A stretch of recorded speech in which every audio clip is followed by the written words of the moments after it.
Mambo yanaenda kwa safi kabisa. Hofu na mashaka juu yako. Leta maneno. Sawa, bwana, siku nyingine tumeshuhudia mchezo mwingine wa robo finali katika kombe la CRDB Bank. Pengine kwa upande wako, namna ulivyotazama mchezo, ulikuwa ni mchezo aina gani? Of course, Simba imezidi kuimarika. Simba imeonekana kwamba ina njaa ya makombe na inahitaji makombe, na tumeenda kuona utofauti kati ya timu iliyoimarika zaidi na timu ambayo inatumia nguvu kubwa kuweza kujipambania inapokutana na timu kubwa. TRA ukiangalia uwezo wake dhidi ya Simba, TRA totally ni timu ndogo sana, ni timu ambayo kwa siku za hivi karibuni ilianza kujiweka katika renke za kushindana na timu kubwa. Lakini kitu ambacho kisichopingika, imeonekana wazi kabisa kwamba TRA wamekuwa wakipata nafuu pale ambapo wanapopata pitch ambayo inakuwa ina support zaidi kwenye upande wao, kwa maana mpira usicheze katika reli yake, mpira usicheze katika ufundi. Wameweza kupata matokeo ya kupata alama moja dhidi ya Yanga wakiwa katika uwanja wao wa nyumbani. Wameweza kupata pia alama moja dhidi ya Simba wakiwa katika uwanja wao wa nyumbani. Wamepata alama 3 dhidi ya Singida Black Star wakiwa uwanja wao wa nyumbani. Wamepata alama 3 dhidi ya Azam wakiwa katika uwanja wa nyumbani. Tafsiri yake ni kwamba ukiwapeleka katika pichi ambayo ipo nzuri, uwanja boli inatembea, huwezi kuona wakiwa wanacheza kwa nafasi, wakiwa wanacheza kwa kuweza kujiamini. Kwa hiyo unakuja kuiona kabisa kwamba Simba imeanza kujitenganisha baina ya timu ambayo inajitafuta na timu ambayo ipo katika uimara mkubwa. Kwa hiyo obviously nilitegemea Simba kupata matokeo mazuri dhidi ya TRA, na niliona kabisa kwa njaa iliyopo ya Simba lazima waweze kushinda mchezo ule ili kuweza kusogea mbele zaidi. Lakini pia nikimwangalia Steve Barker, aina ya mchezo ambao anaucheza, naona kabisa kwamba anaanza kupita kwenye reli ambazo alikuwa anapita Nasreddine Nabi kipindi akiwa Young African. Ukirejea msimu wa mwaka 2021-2022, Young African anakwenda kuchukua ubingwa wake wa kwanza chini ya Nabi. Ukiangalia aina ya wachezaji ambao aliwakuta Nabi ni wale ambao walikwenda kumpa ubingwa. Utamzungumzia Yakuba Son, utamzungumzia beki wa kutumainiwa alikuwa Kibwana Shomari, na achezi namba 2. Kibwana Shomari alikuwa anacheza namba 3. Wakati wake anamweka nje wakina Adeum Saleh, akiwa anamweka nje mtu kama David Blyson akiwa anacheza namba 3. Wakati asili yake ni mguu wa kulia, alikuwa anacheza namba 3. Wakati huo upande wa kulia alikuwa anacheza Juma Shabani. Ukiangalia juu Jizidu Kopeli Moroko, wakina Yakuba Son, wakina Faisal Salum Feitoto, Fiston Mayele, yani Kilito Mbobangala pamoja na Harid Aucho. Ukikiangalia kikosi kile kilikuwa ni kikosi cha wachezaji wale ambao waliweza kujipambania katika msimu wa mwaka 2019-2020. Walishindwa kupata matokeo 2020-2021, walishindwa kupata matokeo, wakaja kupata matokeo 2021-2022. Kwa hiyo yote katika yote tunakuja kuona kwamba Nasreddine Nabi aliweza kuwapa imani wachezaji, wakawa wanaona kwamba sisi tunaweza tukacheza na tukaweza kuchukua ubingwa, na ndicho unachoona Steve Barker anakifanya sasa hivi kwa Simba. Wana yule Nixon Kibabage ambaye amecheza Mtibwa, ambaye amecheza Young African, ambaye amecheza Singida Black Star, sasa hivi yuko Simba. Nixon Kibabage yule ukimwangalia unarudi nyuma kuja kumfananisha na Kibwana Shomari kipindi akiwa anacheza chini ya Nasreddine Nabi. Kwa hiyo unaona kabisa kwamba ni kocha ambaye anaweza kumfanya mchezaji ambaye alikuwa anaonekana wa kawaida kuonekana kuwa mchezaji ambaye anaweza akaleta madhara upande wa pili. Na Steve Barker unaona kabisa timu yake kwa sasa hivi inavyocheza, inacheza kwa maelekezo ya mwalimu. Sio kama inaweza kwa uwezo wa mchezaji mmoja, ni maelekezo ya mwalimu. Angalia aina ya goli ambalo linafungwa, goli la kwanza. Ukiangalia wao walikuwa katika shape ya kuzuia, kwa sababu TRA walikuwa katika shape ya kushambulia. Anakwenda kufanya block Yusuf Kagoma. Ukimwangalia Yusuf Kagoma, ukimchukua Yusuf Kagoma wa Fadlu Davis, ukimchukua Yusuf Kagoma wa Steve Barker, unaona kabisa kuna utofauti. Yusuf Kagoma alipochukua ule mpira, kwa kawaida ya Yusuf Kagoma lazima angeweza kupiga back pass, angecheza labda na Maodo Kante au angeamua kucheza eneo la nyuma zaidi, lakini yeye anachagua kupiga mpira ambao unakwenda forward zaidi, unakwenda kwa Anset Ura. Anset Ura naye bila kupoteza muda, one touch anapiga, unakwenda kwa Nixon Kibabage. Nixon Kibabage anapiga V-pass, unakwenda kwa Klato Chota Chama bila kutuliza. Kwa hiyo ukiangalia mguso mmoja goli. Kwa hiyo unaona kabisa ni mambo ambayo unayapata katika uwanja wa mazoezi, uwezo kuyapata katika uwezo wa mtu mmoja. Kwa hiyo ukiangalia Simba sasa hivi inavyocheza, imeweza kujijengea mazingira ya kuweza kujitegemea yenyewe. Wanaocheza 11 wa kwanza na wanaokuja kufanya substitution pia wanakuja kuwa na ubora mkubwa. Mwanzoni Simba walikuwa na feri, walikuwa na first 11 nzuri sana hata enzi ya Fadlu.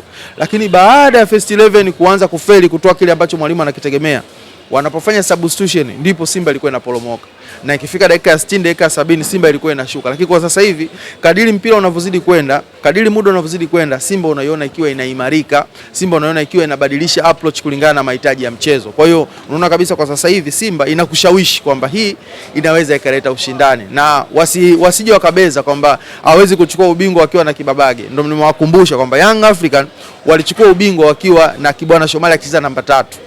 Yanga alichukua ubingwa wakiwa na Faisal Salum ambaye alikosa ubingwa kwa misimu takriban 4 akiwa ndani ya Young African, lakini walikuja kuchukua ubingwa. Yanga walichukua ubingwa Jize Tukapeli Moloko akiwa kama winga wa kutumainiwa. Yanga alichukua ubingwa wakiwa na namba 10 wa kumtumainia Yakuba Sone ambaye alikuwa anategemea kutokea pembeni, walichukua ubingwa. Yanga alichukua ubingwa kipa namba 2 wanaomtegemea ni Kabwili. Kipa wanamtegemea ni Eric Joola wa namba 2. Ukimtoa Diala kwenye substitution unamkuta Eric Joola, unamkuta Kabwili Ramadhan. Kwa hiyo unaona kabisa kwamba waliweza kuchukua ubingwa. Kwa hiyo usije ukasema kwamba hawezi kuchukua ubingwa kwa sababu quality players au majina makubwa ndani ya Simba hayapo. Nitakukumbusha kwamba Yanga ubingwa wao wa kwanza walichukua kipa namba 2 wa kumtumania alikuwa Ramadhan Kabwili. Kipa namba 2 wa kumtumania alikuwa Eric Joola. Wakati huo namba 3 wa kutumainiwa alikuwa Kibwana Shomari, kwa asili ni namba 2, alikuwa anacheza namba 3. Umeelewa vizuri hapa?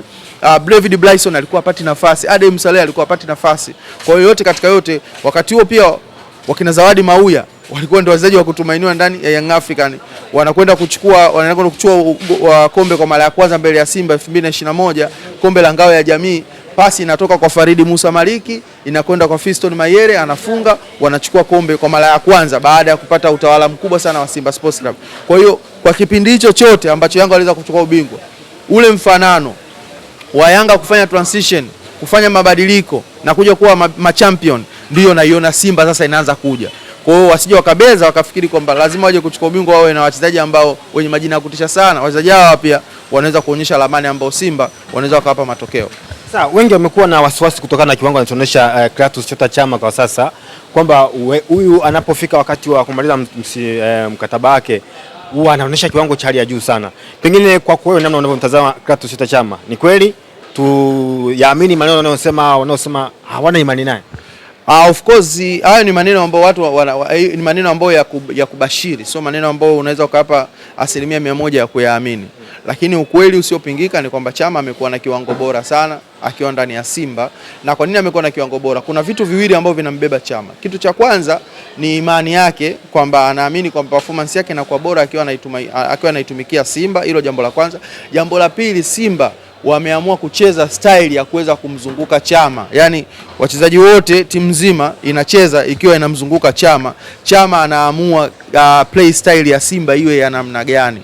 Yaani yeye ndo anaamua. Mara nyingi sana huwa inaamuliwa kwenye timu mchezaji ambaye anacheza labda eneo la kiungo la namba 8 au anaweza kama namba 6, ndio huwa anaamua shape ya timu iweje. Lakini wakati mwingine pia huwa inatokeaga hata namba 10 anaweza akaamua namna gani timu iweze kucheza. Na ndicho unachokiona kwa Chama. Simba watu wote wanamzunguka Chama kuhakikisha kwamba Chama anatupa maamuzi nini tunakifanya.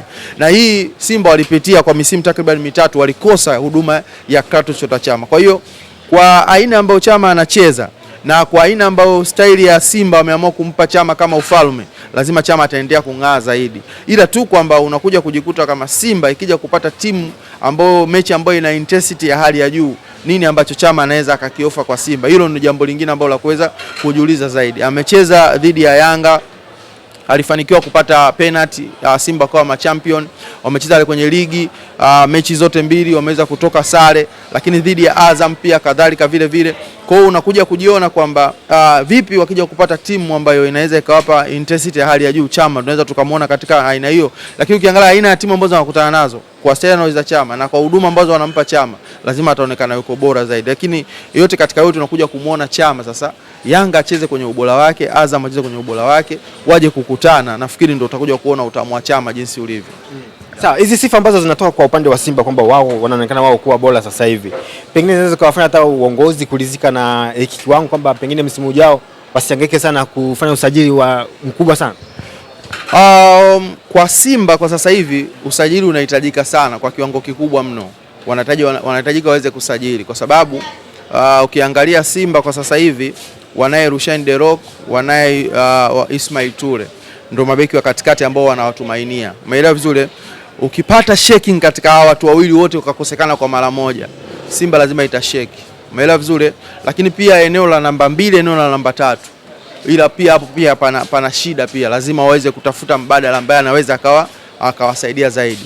Lakini pia eneo la mwisho, eneo la namba 9, lazima waweze kumtafuta mtu ambaye anaweza akawa na msaada mkubwa zaidi. Kwa hiyo kuna maeneo ambayo Simba lazima waweze kuyarekebisha ili kuweza kuifanya Simba iweze kuwa stable wakikutana na intensity ya hali yoyote kimataifa, local game, waweze kuwa na uhakika wa kile ambacho wanakiendea kwenye kutafuta. Kwa hiyo ukisema kwamba hawahitaji kusajili, hiyo ni kitu ambacho ni uongo. Lakini pia eneo la golini pia, eneo la golikipa sijajua hali ya Pimpin Kamara ipoje, lakini pia naona kuna haja pia ya kuweza kumuongezea mbadala Tanja Kasari, kwamba ili kuweza kutengeneza uimara mkubwa zaidi katika eneo la golini. Kwa hiyo Simba wakijidanganya kwamba wameshamaliza hawahitaji tena kusajili, wataweza kurudi nyuma zaidi, kwa sababu nimewakumbusha Simba na Nasreddine Nabi kikosi kile ambacho anachukua ubingwa namba 3 akiwa Kibwana Shomari, lakini baadaye walikuja walisajili. Tunamuona Joyce Lomalisa Mutambala aliweza kutambulishwa, umeelewa vizuri hapo, wakaanza kuja wachezaji sasa, unaona kabisa kwamba hapa sasa kuna kitu ambacho wanakitafuta Young African, na ndio hicho ambacho inatakiwa sasa. Upande wa Simba lazima waweze kuongeza backup ambayo inaweza ikawafanya kuwa na hali nzuri zaidi ya kiuchezaji.